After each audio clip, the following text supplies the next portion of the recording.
All right, diving right in today, we're going deep on diet, specifically carbs. The stuff we all love to eat. Oh yeah, and how we should be eating them. We've got these notes from, get this, a 2005 seminar. Charles Poliquin, legendary strength coach. This is like a time capsule of his thinking back then. Pure gold. Right, forget the usual diet fluff, we're going for the hardcore stuff here. The surprising stuff even, and why it matters for you and me right now. This is like your cheat sheet to some really powerful eating strategies straight from the source. Exactly. We're talking practical takeaways on carbohydrate intake, what to prioritize, what to maybe rethink, and the reasons behind it all. By the end of this, you should feel like, okay, I've got a handle on this. I can make some real changes. So first up, this might throw some people off. It's the case against grains.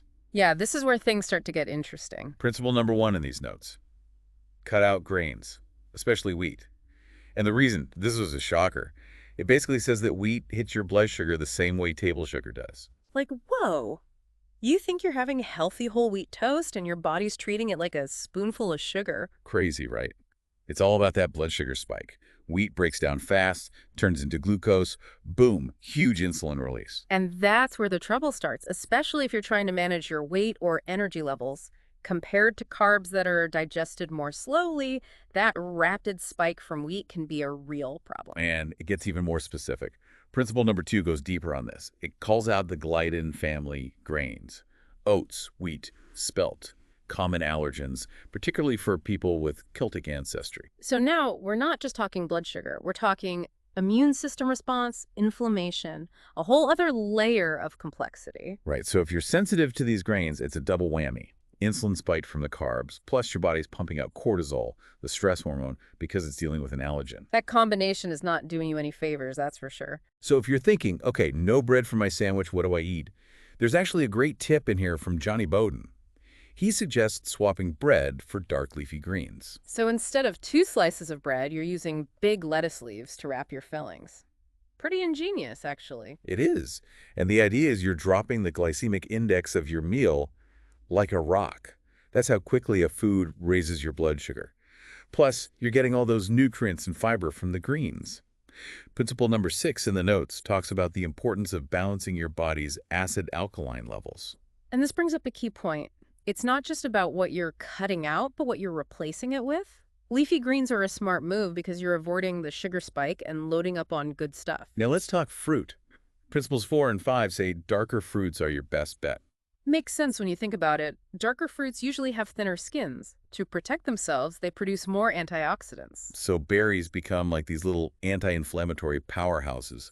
The notes compare them to thicker-skinned fruits like bananas, which have fewer antioxidants. It's fascinating how that visual cue, the deep color, actually tells you something about the fruit's beneficial properties. Totally.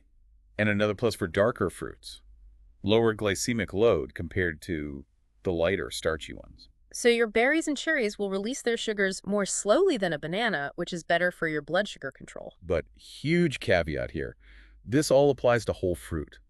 When you process fruit, things change. The notes use the example of raisins. When grapes are dried into raisins, the glycemic index goes way up. Because you're removing the water, concentrating the sugars. A handful of raisins is not the same as a handful of grapes. It hits your system much harder. Okay, let's shift gears and talk about fructose. This is principle number 7. It says to keep fructose low, even from fruit, because of potential downsides for your thyroid and something called glycation. Glycation, yeah, it sounds technical, but it's actually pretty straightforward. Basically, it's like a browning or stiffening of your proteins and even your DNA. It happens when sugars react with amino acids. You know how when you cut an apple and it starts to turn brown? That's a form of glycation? Perfect example. Now, while glucose can cause oxidation, these notes call fructose the worst glycation agent. Because it doesn't really trigger insulin release, so instead of being used for energy right away, it hangs around in your bloodstream, causing more damage. And fructose is metabolized differently, mainly by the liver. It doesn't have that strong insulin response, so it's not cleared out as quickly. More time to interact with proteins and form those harmful compounds called AGEs. That's why limiting fructose, even from fruit, is important according to these principles. The notes even mention a recommendation from Robert Crayon, a well-known nutritionist. He says the average person should aim for no more than 5 to 10 grams of fructose per day. That's not much when you consider how much fructose is hiding in processed foods and even some fruits. For very active people, he suggests a max of 20 grams. It makes you really start scrutinizing food labels. And the notes call out those so-called weight loss bars that are loaded with high fructose corn syrup.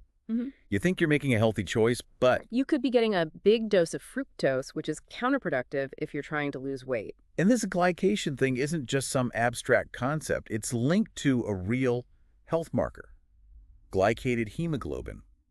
Your doctor can test for this. A study in England even suggested that this might be a better predictor of mortality than cholesterol, blood pressure, or even BMI. That's pretty significant. It really drives home the point that excess fructose can have serious long-term consequences. It's not just about weight gain, it's about overall health and longevity. All right, let's talk about timing your carbs, especially around workouts.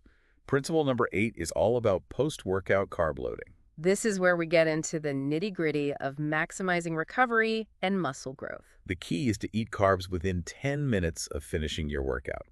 That's when your insulin sensitivity is supposedly at its peak. So you can shuttle those nutrients into your muscles more efficiently.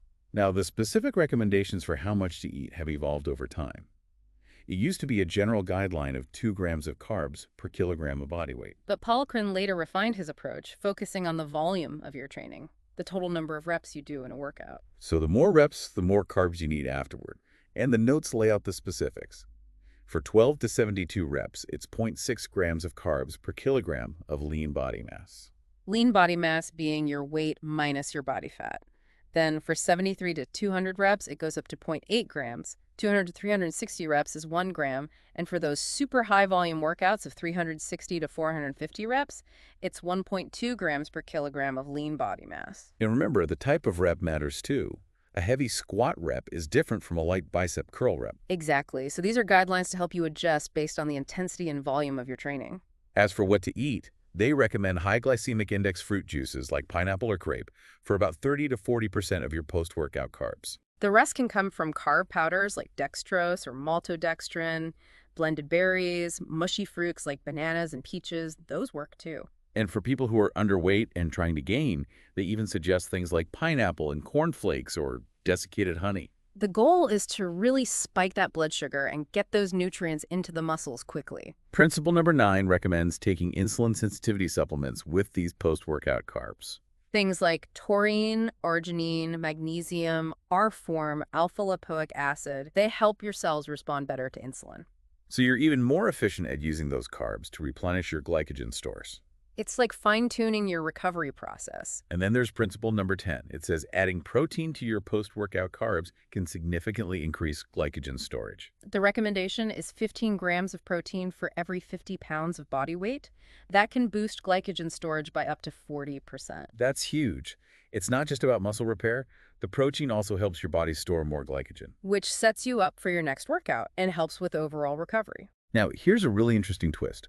The notes specifically say that overweight individuals should not eat carbs after their workouts.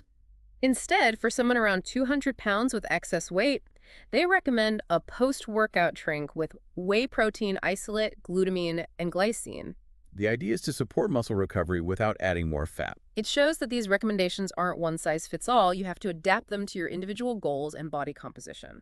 So zooming out a bit now, these notes also have some broader dietary principles and supplement recommendations. They're big fans of pharmaceutical-grade omega-3 fatty acids. They recommend a high initial dose of 15 grams per day for 2 weeks if you're deficient, then a maintenance dose of 5 grams per day indefinitely. They list a ton of benefits: fat burning, preventing fat gain, mood boost, better nutrient transport, reduced inflammation, lower sugar absorption, improved blood pressure, and even reduced insulin output. Omega-3s are like the all-star nutrient, and they also suggest rotating your EFA sources every 10 days. Interesting.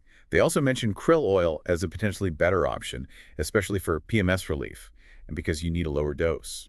Lots to unpack there, but it highlights how important omega-3s are for overall health. Then there's a whole bunch of other supplements they mention. It's like a rapid-fire list. Licorice root cream for abdominal fat loss, adaptogens like red Korean ginseng for stress, and rhodiola rosea for energy and cortisol control. Stevia as a natural sweetener that also helps with adrenal recovery, cold preps for adrenals, fat loss, insulin output, even pancreas regeneration. There's a lot going on here. It's like a snapshot of the supplement landscape back then. For men's health, they suggest zinc arginic and holy basil for testosterone support, and DIM for its anti-estrogen effects. R-alpha-lipoic acid, or RALA, is touted as being anabolic, fat-burning, and good for glucose transport and insulin sensitivity. Acetyl L-carnitine is described as a healthy stimulant that can also benefit memory and insulin sensitivity. They recommend a general multivitamin, especially during fat loss, to help with toxin removal. And there are even specific supplements mentioned for addressing high estrogen 16 levels, like broccoli extract, DIM, and green tea. Magnesium chelates are suggested for preventing diabetes, improving insulin sensitivity, and better sleep. And there's a cautionary note about using stimulants and ephedrine responsibly for fat burning. It's a very targeted approach, aiming to fine-tune your hormone balance, metabolism, and nutrient intake. It reflects a deep understanding of how these different systems interact. There's even this quirky little tidbit about smelly urine after eating asparagus, potentially indicating a B9 and B12 deficiency. And supplementing with those B vitamins could even help prevent Alzheimer's. It's a reminder that seemingly small things can be clues about your health. Then they circle back to the core dietary principles, emphasizing that a large percentage of the population, they say around 75%, has some level of carbohydrate intolerance. And grains are a major culprit for weight gain, according to these notes. The key takeaway is to eat protein with every meal, even breakfast. They suggest that a breakfast of meat and nuts alone can make you leaner, even without other dietary changes. And eating 6 to 7 meals per day, each with protein and smart fats? They then lay out a detailed plan for reintroducing carbs after an initial very low-carb phase. For the first 14 days, it's meat, fish, eggs, cheese, and vegetables, keeping carbs below 50 grams per day with one cheat day included. After that, you go back to very low carb with a cheat meal every 4th or 5th day. The order of reintroduction is very specific. Berries first, then orange family fruits, plums, nectarines, peaches, apples, grapes, bananas, root vegetables, rice, and finally grains. But there's a strong warning for people who are carb intolerant to maybe avoid grains altogether. It's all about finding what works for your body. They also advocate for a mostly gluten-free diet to potentially improve reaction time, which is an interesting connection. And the overall advice is to stick to these principles about 80% of the time to make it sustainable. More veggies, of course. Peanut butter gets a thumbs down because of potential mold that contains phytoestrogens. And they reiterate that high fructose corn syrup is bad news, it makes you fat and ages you faster. Cheat meals should be later in the day, they say. And they challenge the idea that fatty foods are the main cause of health problems. They say it's actually carbs that raise cholesterol and bad blood lipids. That was a pretty radical idea back then. So, wrapping this all up, a few key themes emerge. Prioritizing fibrous carbs from vegetables, watching your fructose intake even from fruit, timing your carbs around workouts, and always including protein and healthy fats. It's a very clear and actionable system for thinking about nutrition. And it's based on real observations and scientific understanding. It's not just theory, it's about putting these principles into practice. So here's a final thought for you. Given how important blood sugar control and insulin sensitivity seem to be, what are a couple of simple tweaks you could make to your next meal to align with these ideas? Take a moment to think about your current eating habits. Even small changes can make a big difference in your energy levels and how you feel overall. It's worth reflecting on. Absolutely. Food for thought, literally. Until next time.